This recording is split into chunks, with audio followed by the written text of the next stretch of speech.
Hello everyone, कैसे हैं आप सब। आपका एक बार फिर से स्वागत है अभिमैक्स चैनल पर। और मैं अभिषेक शर्मा आज करने जा रहा हूँ 9 मार्च की शिफ्ट 2। ठीक है। और एसएससी सीजीएल टीयर 1 2019 के जो हम क्वेश्चन कर रहे हैं वो हमारा कार्बन 9 मार्च शिफ्ट 2 तक पहुँच चुका है। और इसके बाद एक शिफ्ट और बची है और आपका सीजीएल 2019 टीयर 1 का पेपर के क्वांट के सारे पेपर हो जाएंगे। और उसके बाद हम शायद मेंस की 25-25 क्वेश्चन उठाएंगे, या 15, 16 और 18 नवंबर के। तो चलिए शुरू करते हैं 9 मार्च की शिफ्ट सेकंड।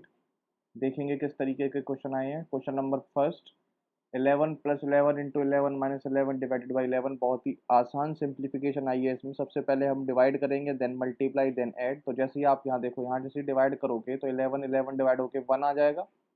माइनस ये देखो 11 इंटू 11 क्या हो जाएगा, 1 2 1। और प्लस में कितना है, 11। ठीक है, 11 और माइनस 1 तो 10, 10 इसमें जोड़ दोगे तो वैल्यू कितनी आ जाएगी, 131। 131 इसका क्या हो जाएगा, राइट आंसर हो जाएगा। समझ में आया होगा। अगला क्वेश्चन करते हैं। 2 sin 22 अपॉन cos 68। बहुत पहले भी लगातार ऐसे क्वेश्चन आए जा रहे हैं और मैंने आपको बताया कि जब भी ऊपर नीचे साइन और कॉस हो और इन दोनों की वैल्यू जो है एंगलों की 90 डिग्री बन रही हो तो ये कट के 1 आ जाता है, तो यहाँ बचेगा 2। ठीक है। सेम होगा यहाँ पे कॉट और टेन का, और 90 बन रहा है तो यहाँ बचेगा 2/5। और माइनस, अब यहाँ देख लेंगे यहाँ क्या बनता है, यहाँ बन रहा है 8/5 तो बनेगा ही बनेगा। उसके बाद 1045 होता है 1। ठीक है। 1020 और 1070 कितना हो जाएगा, ये भी 1 हो जाएगा क्योंकि 1070 को मैं कॉट 20 लिख सकता हूँ। कॉट और 1020 1 हो जाएगा। 1040 और 1050 ये भी 1 हो जाएगा, तो वैल्यू सिर्फ 1 बचेगी, मतलब 8/5 ही बचेगी। ठीक है। अब देखो किस तरीके से सॉल्व करोगे। एलसीएम हो जाएगा 5। एलसीएम 5 हो जाएगा, यहाँ हो जाएगा 10 -2 -8। तो -2 और -8 कितना, प्लस माइनस का 10 बना देंगे और प्लस का 10 क्या बना देगा, 0 बना देगा। बहुत ही आसान क्वेश्चन था। अगला क्वेश्चन करेंगे, क्वेश्चन नंबर तीसरा। आपको ये वैल्यू गिवन है और ऑप्शन में वैल्यू आपकी इस तरीके की वैल्यू है। ठीक है। तो इसमें क्या पुट करोगे, आप ऐसा करो, इसमें 45 पुट कर लो। 45 पुट करके देख लो क्या आता है। तो ए की वैल्यू जो है 45 पुट करना, फिर देखो क्या आ रहा है। 45 जैसे पुट करोगे कॉसेक हो जाएगा √2, ये हो जाएगा 1, ये हो जाएगा 1। और इधर हो जाएगा √2, ये हो जाएगा -1, ये हो जाएगा +1, और ये है -2 √2। ठीक है जी। अब देखो -1 +1 कैंसल आउट, बचा क्या यहाँ से, √2। ठीक है, ये क्या हो जाएगा, √2 + 2, √2 + 2 और माइनस में 2 √2। ठीक है। अब जैसे ही देखो आप इसे मल्टीप्लाई करोगे तो यहाँ आ जाएगा 2 और ये आ जाएगा 2 √2। 2 √2 माइनस 2 √2 वैल्यू कैंसिल आउट, क्या बचा 2, तो 2 इसका क्या हो जाएगा, उत्तर हो जाएगा। दिख रहा है 2। ठीक है। जब आप यहाँ पे 45 वैल्यू पट पुट करोगे, ये आ जाएगा 2 √2, ये आ जाएगा 4 √2, ये है 0 और ये 2 है, तो आंसर क्या होगा, 2 ऑप्शन। अगला क्वेश्चन करते हैं, question number 4। If 5 divided the integer n, remainder is 2, और if 7n is divided by 5। तो इस तरीके के क्वेश्चन भी टीयर 1 2019, 2018, CHSL, CGL, CPO हर पेपर में आ रहा है एसएससी के में। तो आपको कुछ नहीं करना होता। जैसे ही n इंटीजर से ये 7n कर रहा है ना, तो ये जो 7n जो यहाँ पर मल्टीप्लीकेशन हुई है वही आप इसमें मल्टीप्लाई मल्टीप्लाई करके उसी को 5 से डिवाइड कर दो, आंसर आ जाएगा। 7n था, इसे 7 कर दो, 7 × 2 कर दो, और डिवाइड फिर आपसे 5 से करना है, 5 से डिवाइड कर दो। 7 दूनी 14/5। देखो 10 तो कट जाएगा, 4 बच जाएगा, रिमाइंडर 4 बच जाएगा, 4 ही इसका राइट आंसर है। समझ गए। अगला क्वेश्चन करते हैं। एक shopkeeper buys 2 book for 300। He sell first book at a profit of 20%, second book at a loss of 10%. What is the selling price of the first book if the whole transaction is no profit no loss? इस question को मैं आपको allegation से करके बताता हूँ, allegation से। ठीक है, ये है पहली बुक, ये है आपकी दूसरी बुक। एलिगेशन के करके बताता हूँ। एक पहली बुक उसने बेची 20% के प्रॉफिट पे, तो साइन जरूर लिख लेना जी, 20% का प्रॉफिट। दूसरी बेची उसने 10% के लॉस पे, तो 10% का लॉस हो जाएगा। ठीक है। और होल ट्रांजेक्शन पे उसे zero, no profit no loss, मतलब जीरो वैल्यू इसकी हुई। ठीक है। अब जैसे ही इसको इसमें से माइनस करेंगे तो क्या आएगा, 20, और इसमें से इसको माइनस करेंगे तो क्या आएगी वही वैल्यू, ये आ जाएगी आपकी 10। ठीक है, 10 आ जाएगी, ये आपका रेशियो आ जाएगा। अब यहाँ से वैल्यू आ गई 1:2, 1:2 हो गया। 1:2 वैल्यू कितनी है, 3 यूनिट, 3 यूनिट। और यही सीपी में रिलेशन आता है, ये 3 यूनिट, 3 यूनिट की वैल्यू कितनी है, 300 रुपये, 300 रुपये है। तो आपको पूछा selling price of first book, पहले सीपी निकाल लो फर्स्ट बुक की, ये 300 रुपये, तो मतलब 100 रुपये। पहली जो बुक है वो 100 रुपये में खरीदी गई थी, यहाँ पर सीपी होता है। ठीक है, सीपी आता है, ये जो आता है ये वैल्यू सीपी की होती है। पहली जो बुक है वो 100 रुपये में खरीदी की, 20% प्रॉफिट से बेची, तो 120 की बेची होगी। अब देखो ऑप्शन में 120 ये रहा, क्योंकि उसने यहाँ पर सेलिंग प्राइस पूछा था, ना कि कॉस्ट प्राइस। ठीक है, तो आ गया होगा समझ में, बहुत ही आसान है। इस वजह से आप इस क्वेश्चन को मात्र से मात्र 15 सेकंड में आप निकाल सकते थे। ठीक है जी, अगला क्वेश्चन करेंगे। When 2 is subtracted from each of the given number n, then the sum of the number is so often is 102. And when 5 is subtracted from each of them, then the sum of number is so often is 12. What is the average of n numbers? ठीक है, n numbers की आपको average निकालनी है। इस question को देखो, मैं बहुत ही आसान तरीके से दो इक्वेशन बनाऊंगा। सबसे पहले दो इक्वेशन बनाऊंगा। देखो क्या कह रहा है कि जब भी दो सब्ट्रैक्ट किया जाता है हर गिवन नंबर n से, तो जो सम ऑब्टेन होता है वो 102 ऑब्टेन होता है। ठीक है जी, और average of given number, what is the average of n given numbers. तो मैं आपको बोलता हूँ कोई एवरेज है ना n नंबर की, average of n numbers is equals to, मैं इसको x मान लेता हूँ। ठीक है, तो सम क्या हो जाएगा भाई, nx हो जाएगा, nx हो जाएगा। ठीक है, nx हो जाएगा। ठीक है, अब देखो nx हो जाएगा। अब इसके बाद आपको मेरे n में और x में अंतर दिख रहा होगा। ठीक है, अब देखेंगे 2 is subtracted from each of the given number. जब n में से दो सब्ट्रैक्ट किया जाता है ना, जैसे मान लो 5 नंबर हैं, 5 नंबर दिए गए हैं। जैसे मान लो आप 5 नंबर दिए गए हैं, कोई भी 5 नंबर दिए गए हैं 5। जैसे मान लो 1 दिया गया है, 2, 3, 4 और 5। ठीक है, और जब आप इसमें से दो नंबर दो सब्ट्रैक्ट करेंगे, तो इसमें से भी दो, इसमें से भी दो, इसमें से भी दो, इसमें से भी दो, इसमें तो जो सम होगा ना, सम में से ही दो माइनस होगा जाएगा। सम में से दो माइनस होगा इतनी बार, तो 2n, इसका मतलब है सम में से 2n बार माइनस हो रहा होगा। और इसकी वैल्यू आ रही है आपकी 102। कितनी वैल्यू आ रही है, 102, 102। ऐसे ही फर्स्ट इक्वेशन, ये जो बनी है फर्स्ट इक्वेशन मान लेंगे। ऐसे ही दूसरी इक्वेशन बनाओ। 5 सब्ट्रैक्टेड किया जाता है ईच ऑफ देम, तो सम हो जाता है आपका 12। तो nx है इनका सम। ठीक है, अब इसमें से 5 सब्ट्रैक्ट करेंगे तो 5n सब्ट्रैक्ट होगा, जितने नंबर है उसका मल्टीप्लाई हो जाएगा, और बराबर में जो सम आ रहा है वो आ रहा है 12। ठीक है, 12 आ रहा है। अब देखो जी, अब जैसे ही आप इसको माइनस करेंगे, जैसे ही आप इसको माइनस करेंगे, यहाँ प्लस हो जाएगा, यहाँ माइनस हो जाएगा, तो वैसे ही जो वैल्यू है, वैसे ही वैल्यू आपकी ये वाली तो कैंसल आउट हो जाएंगी, ये वाली वैल्यू कैंसल आउट हो जाएगी, और ये वाली देखो, ये वाली आपको बचेगी 3n, 3n बचेगा, और यहाँ से वैल्यू बचेगी 0 और 9। तो n की वैल्यू यहाँ कितनी आ गई जी, n की आ गई भाई 30 वैल्यू। तो नंबर कितने हैं, 30 नंबर है जी। कितने नंबर है, 30 नंबर है। आपको निकालनी है एवरेज। तो n की वैल्यू इस किसी में भी एक में पुट कर दो। तो अगर मैं इसमें पुट कर दूँ, तो हो जाएगा 30n, और माइनस हो जाएगा 30n नहीं 30x, और माइनस हो जाएगा 30 दूनी 60 बराबर में 102। ठीक है जी, अब 30x is equal to 60 add हो जाएगा, तो हो जाएगा 162, 162, और x की वैल्यू आ जाएगी आपकी 30 डिवाइड में। ठीक है, तो 3 से जब डिवाइड करोगे, तो 3 पंजे 15, 3 चौक 12, 5.4 इसका उत्तर आएगा, 5.4 इसका उत्तर आएगा। इससे आसान क्वेश्चन, ये सिर्फ दो इक्वेशनों से क्वेश्चन सॉल्व हो रहा है। इससे आसान तरीका मुझे नहीं लगता इस क्वेश्चन का कोई और पॉसिबल है। ठीक है, तो ये सबसे आसान तरीका है। सिर्फ दो इक्वेशन आपको बनानी थी, और ये जो दो इक्वेशन बनती कैसे, आप क्या करते हैं, आप हर चीज़ का शॉर्टकट जानने की कोशिश करते हैं। हर चीज़ का आपको शॉर्टकट जानना होता है, लेकिन शॉर्टकट से हर बार काम नहीं चलता। आपको बेसिक भी पता होना चाहिए। और ये जो इक्वेशन है ना, ये वाली इक्वेशन, ये वही बच्चा बना पाएगा पेपर टाइम पे जिसको बेसिक बहुत अच्छी नॉलेज हो, जिसको बेसिक की बहुत अच्छी नॉलेज हो। और जिसने शॉर्ट ट्रिक ही पढ़ी है और शॉर्टकट ही पढ़े हैं, वो यहाँ पर फेल हो जाता है, और वो इस क्वेश्चन को नहीं करके आ पाता। समझ गए होंगे, ये एक अच्छा क्वेश्चन था। अच्छा तो नहीं कह सकते, एक अलग सा क्वेश्चन था जो कभी भी एसएससी में देखा नहीं गया था। बट अगर जिसके कंसेप्ट बहुत बढ़िया हैं, तो वो इसको इस तरीके से एक क्वेश्चन बना के मात्र से मात्र 30 सेकंड में सॉल्व कर लेता। ठीक है जी, अगला क्वेश्चन करते हैं 7वां। Average of 4 terms is 30। First term is 1/3 of the sum of remaining term, तो what is the first term. ठीक है जी, एवरेज अगर 4 टर्म्स की 30 है, तो सम पे बात करता हूँ मैं, हमेशा सम में बात करता हूँ। चारों टर्म का सम कितना होगा, 4 से मल्टीप्लाई कर दूंगा, 4 तिया 12, 120 उनका सम हो जाएगा जी, चारों टर्म का। अब पहली टर्म जो है वो 1/3 है sum of the remaining, first term है 1/3 सम ऑफ द रिमेनिंग। तो अगर और आपकी जो तीन टर्म जो और जिनका सम अगर 3 है, तो फर्स्ट का 4 है, तो इनका सम कितना हो जाएगा टोटल 4x। 4x की वैल्यू है 120, तो x की वैल्यू कितनी आ जाएगी जी, 30 आ जाएगी। x की वैल्यू 30 आ जाएगी, तो पहली वैल्यू क्या है, 1, तो 1 की वैल्यू कितनी है 30, तो 30 इसका क्या हो जाएगा राइट आंसर। हम रेशियो में खेल गए। देखो रेशियो में कैसे खेल गए, ये देखो फर्स्ट टर्म मैं इसे मान लेता हूँ फर्स्ट टर्म। ठीक है, फर्स्ट टर्म, और ये मान लेता हूँ sum of remaining term, sum of remaining term.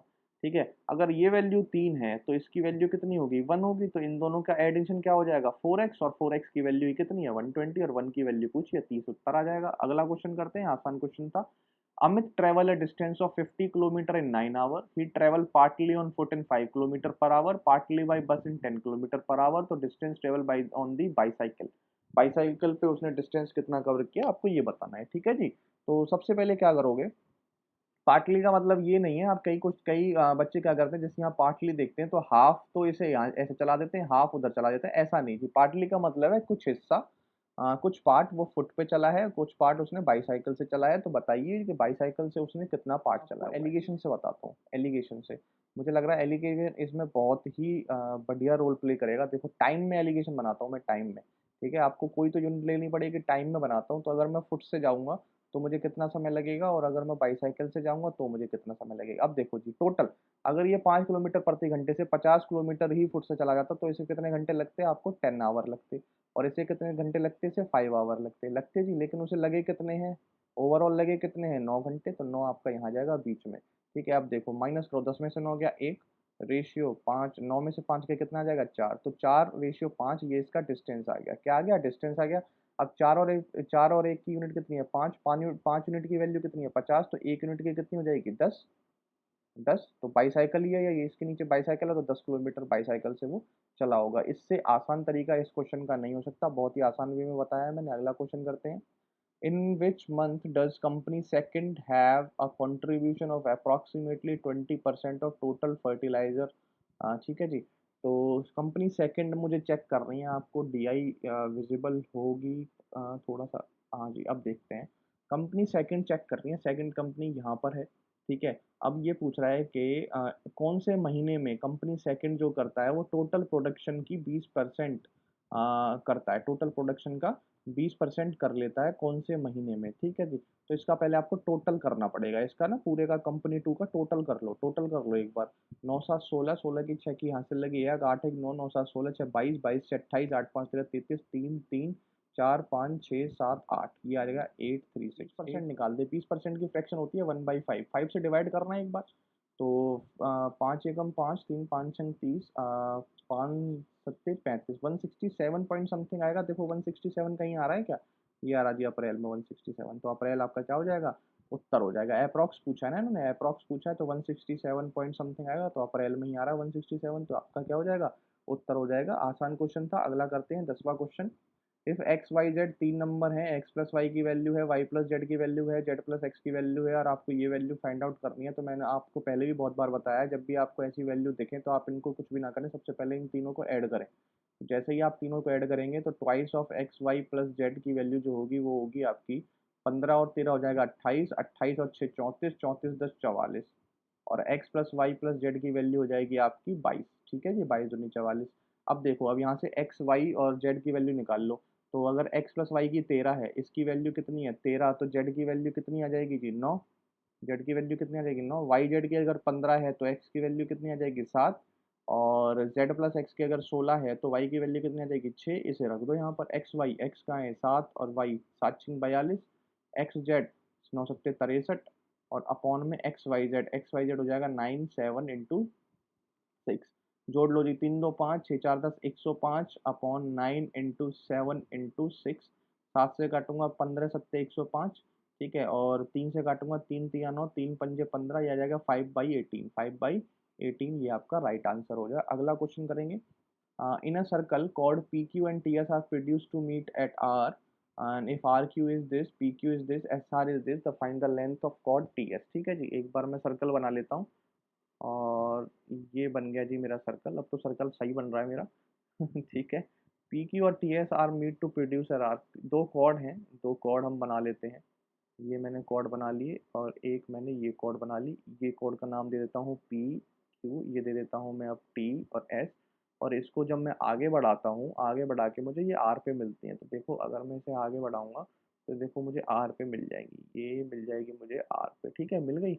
ये आर पे आपको मिल गई, ये आर पॉइंट है। अब आर क्यू की वैल्यू है 14.4, ठीक है, और पी क्यू की वैल्यू है आपकी 11.2, ठीक है, और एस आर की वैल्यू है 12.8, और आपको टी एस की वैल्यू निकालनी है, ये वाली वैल्यू निकालनी है। ये अगर मैं एक्स मान लेता हूँ तो देखो डायरेक्ट फॉर्मूला होता है, क्या फॉर्मूला होता है, आर एस इंटू पूरा आर टी, और आर क्यू इंटू पूरा RP, ठीक है। अब देखो जी डायरेक्ट लिखूंगा मैं, RS कितना है 12.8 और इंटू पूरी वैल्यू कितनी हो जाएगी 12.8 प्लस में x, इधर वैल्यू कितनी है 14.4 और पूरी वैल्यू कितनी हो जाएगी, इसे जोड़ लो जी, 4 2 6 और 14 और 11 कितना हो जाएगा 25, 25.6, ठीक है जी। मल्टीप्लाई में ठीक है। अब देखो किस तरीके से करोगे, 128 दुनी अगर मैं करूँ, 128 का डबल करूँ अगर मैं ये इसका डबल करूँ तो मेरे पे 256 दिखता है मुझे, तो इंटू टू आ जाएगा, इंटू टू, ठीक है। अब इसको मल्टीप्लाई कर लो, ये हो जाएगा 14 दूनी 28, 28.8 और यहाँ से x की वैल्यू इधर माइनस चली जाएगी 12.8, बहुत ही आसान हो गया है तो सॉल्यूशन।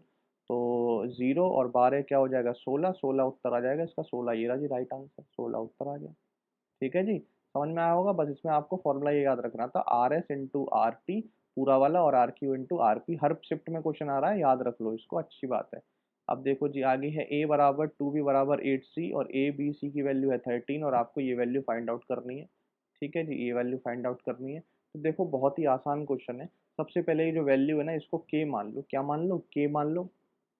ए बराबर 2 बी बराबर 8 सी की आप वैल्यू के मान लो, ठीक है। तो ए की वैल्यू क्या होगी, ए की वैल्यू होगी आपकी के, बी की क्या होगी के अपॉन 2 और सी की क्या होगी के बाई 8। तो इसका आप क्या कर लो रेशियो ले लो, A ratio B ratio C जो होगा वो क्या होगा के रेशियो के अपॉन 2 रेशियो के अपॉन 8। अब आपका इसका एलसीएम ले लेंगे, तो एलसीएम ले लेंगे तो इसका जो रेशियो होगा वो कितना आ जाएगा, के तो कट जाएगा और एलसीएम आ जाएगा आपका 8, 8 आ जाएगा तो यहाँ आ जाएगा 8, यहाँ आ जाएगा 4 और यहाँ आ जाएगा 1। तो ये आपका रेशियो हो गया, मतलब ए बी सी का रेशियो आ गया 8 4 रेशियो 1, ठीक है। अब इसमें पुट करो ए प्लस बी प्लस बिन में, तो 8 4 12 और एक 13, तो 13 एक्स की वैल्यू कितनी है 13, तो मतलब एक्स की वैल्यू क्या है 1, तो ए की वैल्यू 8 हो गई, बी की 4 हो गई, सी की 1 हो गई, इधर पुट कर दो।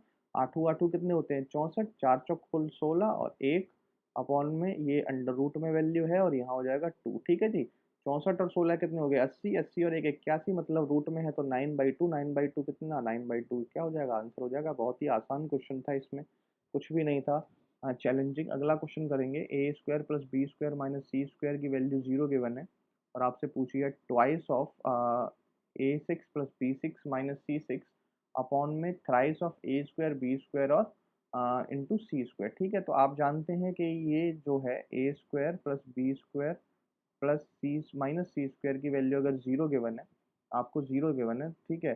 तो आप इसका क्या करो, अगर आप इसको ऐसे कर सकते हो, क्यूब कर सकते हो इसका, क्योंकि आपको ये देखो क्यूब में जो दिख रहा है, आप इसको इस वाली वैल्यू से कंपेयर करें, A plus B plus C minus C बराबर 0, तो क्या होता है A cube plus B cube minus C cube जो होता है वो यही तो होता है 3 AB C, यही होता है। अब इसमें सिर्फ इसमें स्क्वायर लगा हुआ है, ठीक है, यहाँ पर सिर्फ स्क्वायर लगा हुआ है और भी कुछ चेंजेस नहीं है। तो ये जो वैल्यू होगी ना, ये वाली वैल्यू वो आ जाएगी thrice of A square B square c square और अपॉन में ये और इनटू में 2 और यहाँ पर है 3 A स्क्वायर बी स्क्वायर और सी स्क्वायर, ठीक है। ये कैंसिल आउट हो जाएगा, सिर्फ आपका 2 बचेगा, 2 ही इसमें उत्तर होगा। फॉर्मूले से इस तरीके से ये क्वेश्चन हो जाना है।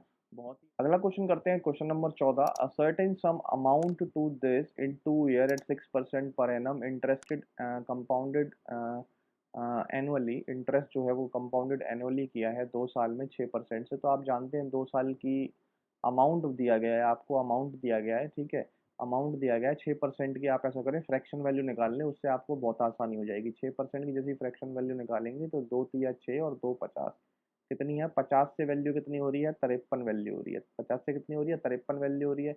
इस 2 साल है तो स्क्वायर आ जाएगा, इसका स्क्वायर आ जाएगा, इसका स्क्वायर आ जाएगा, ठीक है। 50 की वैल्यू हो जाएगी 2500, 53 की हो जाएगी 2809, 2809 कैसे हो जाएगी, वीडियो में लिंक है, आप ज़रूर देखना, डिस्क्रिप्शन में लिंक दे रखा है कि स्क्वायर बहुत आसानी से सिर्फ 5 सेकंड में कैसे निकालें, ठीक है। मैं यहाँ पर बता देता हूँ, लेकिन जो आपको बेस है वो वहाँ पे पता चलेगा। तो इसको देखो, 3 का स्क्वायर करेंगे 9, 5 का करेंगे 25, 5 तिया 15 दूनी 30, तो ये हो जाएगा 30, तो वैल्यू आ जाएगी 90802, ठीक है, 2809 हो गया। अब देखो इस तरीके से आप तुरंत निकाल सकते थे इसको। अब देखो, अब इसमें 2809 ही तो है, यहाँ पर भी 2 जीरो लगे हुए हैं, बस 2 जीरो यहाँ चिपका दो, 2 जीरो यहाँ चिपका दो, आपका क्या हो जाएगा उत्तर ये आ जाएगा। समझ गए कितना आसान क्वेश्चन है। अगला क्वेश्चन करेंगे, a man wanted to sell his bat at a discount of 8%, एक आदमी अपना बैट बेचना चाहता है 8% के डिस्काउंट पे। His brother who was a cricketer wanted two by the bat, उसका ब्रदर वो एक क्रिकेटर था तो वो बैट लेना चाहता था, तो उसने so the man sells it at discount of 10%, तो उसने उसको 10% के डिस्काउंट पे बेच दिया। तो the man reduces 70 rupee in profit, तो मैन का जो फायदा था वो 70 रुपये घट गया। तो बताओ मार्केट वैल्यू क्या थी, 70 रुपये क्यों घटा है, क्योंकि वो पहले 8% का डिस्काउंट दे रहा था, फिर 10% का डिस्काउंट, तो 2% उसने कम पे बेच दी ना वैल्यू, तो 2% की वैल्यू ही आपकी 70 रुपये थी। ठीक है, तो यहाँ 50 का मल्टीप्लाई कर लो, 100% की वैल्यू आ जाएगी, यहाँ 50 का कर लो तो आपको 100% की वैल्यू कितनी आ जाएगी, 3500 रुपये, तो 3500 रुपये मार्केट प्राइस थी उस वैल्यू बैट की। समझ गए ना, बहुत आसान था। आगे चलते हैं। The average trade balance, average trade balance बता दो। एवरेज ट्रेड बैलेंस क्या होता है जी, export minus import, export minus import, उसकी एवरेज निकालनी है आपको, तो देख लो जी, एक्सपोर्ट माइनस इम्पोर्ट कर लो, यहाँ पे आएगा 5, यहाँ से वैल्यू आएगी फिर 5, यहाँ से वैल्यू आएगी 10, यहाँ से वैल्यू आएगी आपकी 12। ठीक है, 5 5 10 10 20 20 कितना हो जाएगा 32, 32 में 4 का डिवाइड करेंगे तो कितना आएगा 8। आंसर हो गया, बहुत ही आसान क्वेश्चन, इसमें तो कुछ भी नहीं था। अगला करते हैं 17वां question. Arrange the angle of triangle from smallest to largest in the triangle. 7 AC 8 और BC 9, इससे आसान क्वेश्चन नहीं हो सकता। अगर आपने ट्राइंगल का चैप्टर अच्छी तरह बेसिक से पढ़ा है तो इससे आसान कोई क्वेश्चन ही नहीं था। देखो जी, ए है, बी है, सी है, ए है, बी है, सी है। ए बी की वैल्यू 7 सेंटीमीटर है, ए सी की वैल्यू 8 सेंटीमीटर है और बी सी की 9 है। तो इसमें जो रूल लगता है, इसमें जो प्रॉपर्टी लगती है वो ये प्रॉपर्टी लगती है कि साइड सबसे बड़ी जो साइड सबसे बड़ी है, लार्जेस्ट साइड, उसका एंगल जो होगा, उसका एंगल जो होगा वो भी लार्जेस्ट होगा। ठीक है, एंगल लार्जेस्ट होगा। अब आपको यहाँ पे साइड कौन सी दिख रही है जी, 9 दिख रही है सबसे बड़ी साइड, तो इसके ऑपोजिट वाला एंगल, ऑपोजिट ऑपोजिट एंगल जो होगा इसका, ऑपोजिट एंगल कौन सा, ये वाला, ये सबसे बड़ा एंगल होगा, सबसे बड़ा होगा। अब इसने कहा है अरेंज करो एंगलों को लार्ज स्मॉलेस्ट टू लार्जेस्ट, तो लार्जेस्ट मतलब लास्ट में ए आना चाहिए, यहाँ है नहीं है, यहाँ है नहीं है, यहाँ है नहीं है, यहाँ है जी, राइट आंसर। ठीक है जी, आगे चलेंगे। बहुत ही आसान क्वेश्चन था, कुछ भी नहीं था। 18वां question, find the height of a cuboid whose volume is 330, base area अगर 15 है, तो बेस एरिया कैसे निकलेगा अगर मैं क्यूबॉइड बनाने की कोशिश करूं। तो देखो ड्राइंग तो मेरी खराब है, लेकिन मैं तब भी कोशिश करता हूँ आपको समझाने की। ठीक है, क्यूबॉइड आपको पूछा है, क्यूबॉइड। ठीक है, ये रहा आपका क्यूबॉइड, बन तो सही गया है बिल्कुल। ये आपका क्यूबॉइड है, जिसमें ये आपकी जो होगी वो लेंथ होगी, ये आपकी एल होगी। ठीक है, ये आपकी ब्रेथ होगी। ठीक है, और ये आपकी जो होगी वो हाइट होगी। जब लेंथ ब्रेथ हाइट बराबर बराबर हो जाए तो क्यूबॉइड का क्यूब हो जाता है, और जब ये अलग अलग रहें तो ये क्यूबॉइड का क्यूबॉइड ही रहता है। समझ गए होंगे। अब कह रहा है बेस एरिया 15 है, बेस एरिया किससे निकलेगा, यही तो है बेस एरिया, जो एल इंटू बी से निकलेगा। तो एल इंटू बी की वैल्यू आपको 15 गिवन है। ठीक है, l into b into h की वैल्यू जो वॉल्यूम की वैल्यू होती है वो आपको 330 गिवन है। डिवाइड कर दो 15 से। ठीक है, तो एल इंटू बी डिवाइड कर दो दोनों इक्वेशन को, ये खत्म। एच की वैल्यू कितनी बचेगी, 15 दूनी 30, 15 दूनी 30, 22 वैल्यू बचेगी। 22 इसका क्या होगा, आंसर होगा। और आपको अगर ये भी नहीं करना था तो आप यहाँ डायरेक्ट देखते, वॉल्यूम में 11 का मल्टीपल है, और एल इंटू बी में कहीं 11 का मल्टीपल है, इस वैल्यू में नहीं है ना, तो अब जो एच होगा वो 11 का मल्टीपल होगा। देखो कौन सा 11 का मल्टीपल है, सिर्फ 22 ही 11 का मल्टीपल है, उत्तर हो जाता। ठीक है, यही है टाइम बचाने वाले समय, यही होते हैं जी। ठीक है, और कोई नहीं होते। अगला क्वेश्चन करते हैं। Volume of spheres A and B, volume दे रखी है 125 से 64, sum of radii is 36, then the surface area of, surface area निकालना है ए का। ठीक है जी, बहुत ही आसान क्वेश्चन है। आपको सिर्फ वॉल्यूम ऑफ स्फीयर का अगर फॉर्मूला पता है तो आप इसमें तुरंत कर लेंगे। तो ए और बी की वॉल्यूम का अगर रेशियो आपको ये गिवन है, ठीक है, तो वॉल्यूम में होता क्या है, स्फीयर की वॉल्यूम में क्या होता है मैं आपको बताऊं। 4/3 पाई r क्यूब ही तो होता है, तो मतलब रेडियस का जो चेंज है ये तो वैल्यू कांस्टेंट रहती है हमेशा। तो यहाँ r1 क्यूब और यहाँ r2 क्यूब, यही है, और इसी की वैल्यू 125 और 64 दे गिवन है आपको। तो यहाँ से r1 और r2 की वैल्यू अगर आप निकालोगे तो 5/4 आ जाएगी। कितनी आ जाएगी, 5/4 आ जाएगी। अब कह रहा है कि सम ऑफ रेडियाई 36 दे रखा है, यहाँ पर सम कितना है जी, 9। 9 की वैल्यू कितनी है, 36, तो एक की वैल्यू कितनी है, 4, तो इसकी वैल्यू कितनी हो गई, 20, और इसकी वैल्यू कितनी हो गई, 16। अब आपसे क्या पूछा है जी, आपसे पूछा सरफेस एरिया ए का, ए की रेडियस कितनी है 20, इसका सरफेस एरिया पूछा है। ठीक है, सरफेस एरिया होता है 4 पाई r स्क्वायर। क्या होता है, 4 पाई r स्क्वायर, पाई को अलग रख लो, आर स्क्वायर करोगे तो 20 का स्क्वायर 400, 400 इंटू 4 कितना, 1600, 1600 पाई उठ जाएगा, 1600 पाई इसका राइट आंसर होगा। बताइए इस तेज़ी से आपको क्वेश्चन करने हैं, बहुत ही तेज़ी से, ठीक है? ये तो मैं कर रहा हूँ समझा रहा हूँ इस वजह से, नहीं तो मैं और भी जल्दी कर सकता हूँ। इसमें तो वैल्यू विज़िबल नहीं हो रही है, थोड़ी-सी ज़ूम करता हूँ इसको, शायद आपको विज़िबल ना हो पाएँ, लेकिन मैं आपको बता देता हूँ क्या पूछा है। ठीक है, total expenditure on all items in 2014 was approximately what percentage of the total expenditure in 2018। आपको टोटल टोटल परसेंटेज का वो निकालना है, 2014 का एक्सपेंडिचर अपॉन में 2018 का, ठीक है? 2014 का देख लेते हैं एक्सपेंडिचर।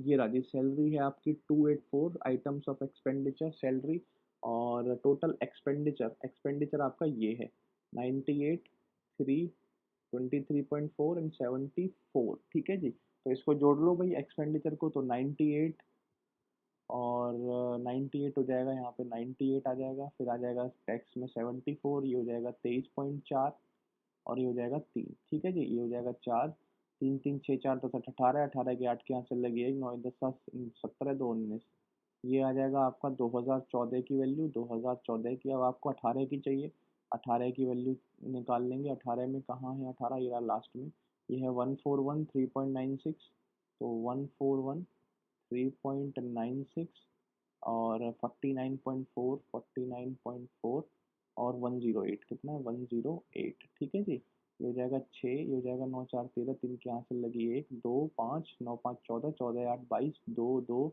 4 2 6 6 4 10, जीरो हासिल 1 3 302.36, ठीक है। तो आपको बस ये निकालना था 198.4 अपॉन में 302.36 इंटू में 100, ठीक है, इंटू में 100 हो जाएगा। अब देखो जी, अब जैसे ये पॉइंट हटाऊंगा 2 जीरो यहाँ लग जाएंगे, और जैसे ये पॉइंट हटाऊंगा तो 1 जीरो यहाँ लग जाएगा, ठीक है। अब देखो किस क्वेश्चन को कैसे करोगे, 1 जीरो से 1 जीरो खत्म, ठीक है जी। अब यहाँ देखो, अगर मैं इसमें आपका करूँ, अगर मैं इसमें ये वैल्यू देखूँ 1984000, 3 जीरो लगे हुए हैं, और यहाँ है 30236, ठीक है। अब देखो, अगर आप यहाँ पर सिर्फ ये वैल्यू देखना चाहो, 30 देखना चाहो, सिर्फ यहाँ 30 देखो, और यहाँ देखो 198, ठीक है, 198 देखो, तो यहाँ है 198 और यहाँ है 30। अब इसको डिवाइड करो और सबको नेगलेक्ट कर दो, ये वैल्यू और ये वैल्यू नेगलेक्ट कर दो एक बार के लिए। तो जैसे ही डिवाइड करोगे तो 36 18, एक 36 18 66 पॉइंट समथिंग बनेगा, 66 पॉइंट समथिंग बनेगा ना। देखो 66 पॉइंट समथिंग में सिर्फ यही उत्तर है। इस तरीके से आप परसेंटेज को कम कर सकते हैं। ये वाली वैल्यू नेगलेक्ट कर दो, क्या फ़र्क पड़ता है, क्या फ़र्क पड़ता है, ये वाली वैल्यू नेगलेक्ट कर दो, ठीक है। तो ऐसे भी आप इस क्वेश्चन को कर सकते थे, और अगर आप ऐसे करोगे डायरेक्ट डिवाइड करोगे तो भी आपका यही आएगा 66.32।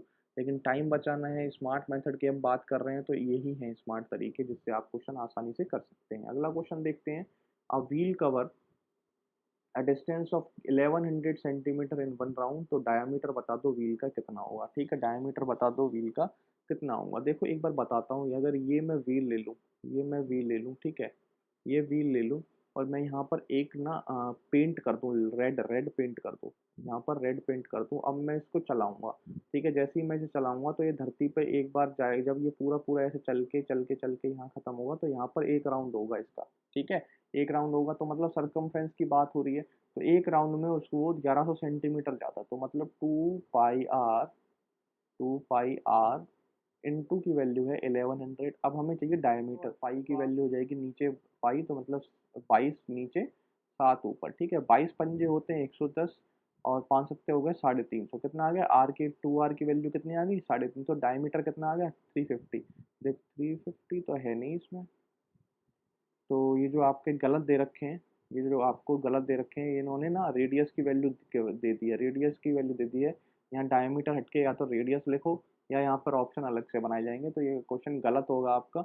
मैंने शायद कोई गलती करी नहीं है, आप एक बार देख लेना, ये शायद गलत क्वेश्चन है, ठीक है। अब देखते हैं अगला question. There is a continuous decrease in production over the month, कितना आसान क्वेश्चन है। कह रहा है कौन सी कंपनी में कॉन्टिन्यूस डिक्रीज हो रहा है, तो कंपनी तो है आपकी 7, लेकिन ऑप्शन में सिर्फ 4 है, तो इन्हीं कंपनियों को चेक करना, अननेसेसरली उन कंपनियों को चेक मत करने लगाना लगना, ठीक है। सब कंपनी 2 देखो, पहले कंपनी 2 में कॉन्टिन्यूस डिक्रीज पूछा है उन्होंने, देखो डिक्रीज हो रहा है क्या, देखो डिक्रीज हुआ, फिर डिक्रीज हुआ, लेकिन यहाँ इंक्रीज हो गया, ये ऑप्शन राइट नहीं है। पहले पहली कंपनी देखो, डिक्रीज हुआ डिक्रीज हुआ डिक्रीज हुआ डिक्रीज हुआ, डिक्रीज हो रहा है लगातार। अगली देखो, डिक्रीज लगातार हो रहा है, तो ऑप्शन यही होगा, ठीक है, क्योंकि उन्होंने पूछा कॉन्टिन्यूस डिक्रीज, इसी में हो रहा है, फिर आगे आपको देखने की जरूरत ही नहीं है, ठीक है। अगर आप देखना चाहते हो तो एक बार देख लो, ये तो बढ़ रहा है, हो नहीं सकता। आगे है फोर्थ, देखो ये फिर बढ़ रहा है, ये भी नहीं हो सकता। समझ गए होंगे कितना आसान क्वेश्चन था, मात्र 2 सेकंड का क्वेश्चन था। ये क्वेश्चन टाइम वर्क ए किसी काम को करता है 24 दिन में, बी किसी काम को करता है 16 दिन में, सी किसी काम को करता है 32 दिन में। अगर मैं इसका एलसीएम लेना चाहूँ तो एलसीएम कितना आ जाएगा, एलसीएम आ जाएगा जी आपका 96। ठीक है, 24 चौक 96, 16 छियानवे और 32 तिया 96। ठीक है जी। आगे देखो, ए और C start the work and work for 6 days और लेफ्ट। ए और सी ने काम किया 6 दिन। ए और सी, एक दिन की 7 काम, 6 दिन में 42 काम इन्होंने कर दिया है। 42 काम कर दिया है, बचा हुआ काम कितना है, 54। चले गए हैं, अब बी के काम हो रहा है, बी बी काम करेगा एक दिन में 6, तो 54 दिन, 9 दिन में काम खत्म कर देगा। 9 इसका क्या हो जाएगा, राइट आंसर हो जाएगा। और अगले क्वेश्चन को पढ़ेंगे फटाफट। 5 cot थीटा बराबर 3, तो कॉट थीटा की वैल्यू हो जाएगी आपकी 3/5। ठीक है, और कॉट थीटा होता है आपका कॉस थीटा बटे साइन थीटा, और इसकी वैल्यू हो गई आपकी 3/5। कितनी हो गई, 3/5। बस अब कुछ नहीं है, कॉस थीटा को 3 रख दो, साइन थीटा को 5 रख दो, यहाँ पे रख दो 6 और 5, 6×5 = 30, -3 × 3 = 9, हो जाएगा 7×5 = 35 और प्लस में 3 × 3 = 9। 30 में से 9 गया 21, 9×5 = 14, 44, 21/44 इसका क्या हो जाएगा, उत्तर हो जाएगा, और आपका क्या हो जाएगा, आंसर आ जाएगा। आसान क्वेश्चन था। अगला क्वेश्चन करते हैं, लास्ट क्वेश्चन है हमारा 9 तारीख की शिफ्ट 2 का। A train X traveling at 60 kilometer per hour overtake another train Y is 2 to 5 meter long or completely passes in 72 seconds. If train had been going in opposite direction, they have passed each other in 18 seconds. तो length बता दो x की और speed बता दो y की। ठीक है जी, देखेंगे जी, अच्छा क्वेश्चन है। ठीक है, आप देखो इस क्वेश्चन को कैसे कर सकते हैं आप। एक ट्रेन है x की स्पीड जो है वो है 60 किलोमीटर पर आवर और ओवरटेक कर देती है y जिसकी लंबाई है 225 और कंप्लीटली पास कर देती है 72 सेकंड में। जब भी कंप्लीटली पास करेगी तो लेंथ एक्स की ट्रेन की और लेंथ जो है वाई ट्रेन की 225 ये पास करेंगे। और जब ये ऑपोजिट डायरेक्शन, मतलब जब भी आप ओवरटेक करते हैं तो ओवरटेक कब करते हैं, जैसे आपका कोई भी ट्रेन इधर चल रही है और दूसरी ट्रेन पीछे से आती है, ओवरटेक ऐसे ही तो होगा, ऐसे ही होगा ओवरटेक।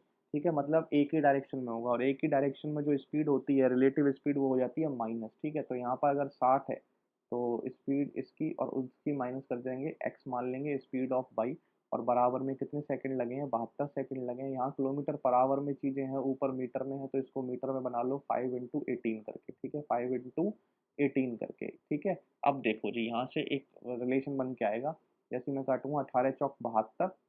ठीक है, ये मल्टीप्लाई होगा तो वैल्यू आ जाएगी एल एक्स बराबर जी, वैल्यू जो आ जाएगी एल एक्स प्लस 225 बराबर आ जाएगा 5 × 20। 20 से अंदर मल्टीप्लाई करूंगा तो 20×6 = 1200 -20 एक्स। ठीक है, ये हमारी पहली इक्वेशन बन चुकी है। ठीक है, अगली भी बनानी पड़ेगी हमें। अगली देखो, अगली कैसे बनेगी, अगली कैसे बनेगी ये देखो। यहाँ अगली कैसे बनेगी, अगली में कुछ नहीं होगा, बस यहाँ पे ना प्लस लग जाएगा क्योंकि अपोजिट डायरेक्शन में जा रहा है ना अगली बार। अगली बार अपोजिट डायरेक्शन में जा रहा है तो यहाँ प्लस लग जाना है, और यहाँ पर जो है 18 सेकंड लगने हैं। ठीक है जी, 18 से 18 कैंसिल हो गया इस बार, और इस बार वैल्यू आ रही है, क्या आ रही है, एल एक्स प्लस 225 और बराबर ये वैल्यू आ रही है 5×30, 300 प्लस 5 एक्स, 300 प्लस 5 एक्स। ठीक है, यहाँ भी प्लस आएगा, हाँ 300 प्लस 5 एक्स। ठीक है, अब देखो, अब क्या करो, इसमें माइनस कर लो, माइनस कर लो जी, एक बार माइनस कर लो, माइनस करेंगे, माइनस करेंगे, माइनस करेंगे और माइनस करेंगे। ठीक है, ये तो कैंसिल हो गई वैल्यू पूरी पूरी, यहाँ जीरो बच गया। ठीक है, माइनस करोगे ये वैल्यू माइनस होगी, -25 इधर ले आऊंगा तो मतलब 25 एक्स, और बराबर कितनी आ जाएगी 900। एक्स की वैल्यू कितनी आ जाएगी 36, कितनी आ जाएगी 36। एक्स क्या माना था, स्पीड ऑफ वाई। चेक करो स्पीड ऑफ वाई, 36 यहीं पर है, यही राइट ऑप्शन है। समझ गए, कुछ भी नहीं था इस क्वेश्चन में, दो एक क्वेश्चन बनकर तुरंत खत्म हो रहा था। ठीक है, कैसे लगे आपको 25 सवाल। 9 मार्च की शिफ्ट सेकंड भी हम खत्म कर चुके हैं, और 1-2 दिन में हम 9 मार्च की थर्ड शिफ्ट की भी वीडियो अपलोड कर दूंगा, और जो आपके एसएससी सीजीएल टीयर 1 के क्वांट के क्वेश्चन थे वो हम सारे सॉल्व कर लेंगे। ठीक है जी, और ज़्यादा से ज़्यादा शेयर करें इस वीडियो को, और बताएं हर किसी को कि इस चैनल पर अभी मैं इस चैनल पर सीजीएल टीयर 1 के क्वेश्चन कराए जा रहे हैं, और बहुत ही स्मार्ट अप्रोच के साथ कराए जा रहे हैं। एग्जाम टाइम में कैसे सॉल्व होते हैं उस तरीके से कराए जा रहे हैं। तो आप मेहनत करते रहिए। ठीक है, और मेहनत करेंगे तो हर चीज़ पॉसिबल है। ठीक है, और सब जानते हैं ये टफ टाइम चल रहे हैं। ठीक है, किसी का मन नहीं कर रहा है पढ़ाई करने के लिए, लेकिन आप मेहनत करते रहिए, क्योंकि मेहनत करेंगे तभी हर चीज़ हासिल होगी। बिना मेहनत के कुछ भी हासिल नहीं होगा। कॉम्पिटिटिव वर्ल्ड है, और बहुत लोग तैयारी कर रहे हैं, एक-एक वैकेंसी पे आपके हज़ारों लोग बैठे हुए हैं, तो आपको अगर उनको पीछे छोड़ना है, तो आपको मेहनत तो करनी पड़ेगी और कोई अल्टरनेट है नहीं। लगातार मेहनत करते रहिए और हम भी आपके साथ बढ़िया से बढ़िया, बेहतर से बेहतर सॉल्यूशन लाते रहेंगे और आप बस देखते रहिए, सपोर्ट करते रहिए, चैनल को सब्सक्राइब करें। आज के लिए इतना ही। Thank you, have a nice day and जय हिंद।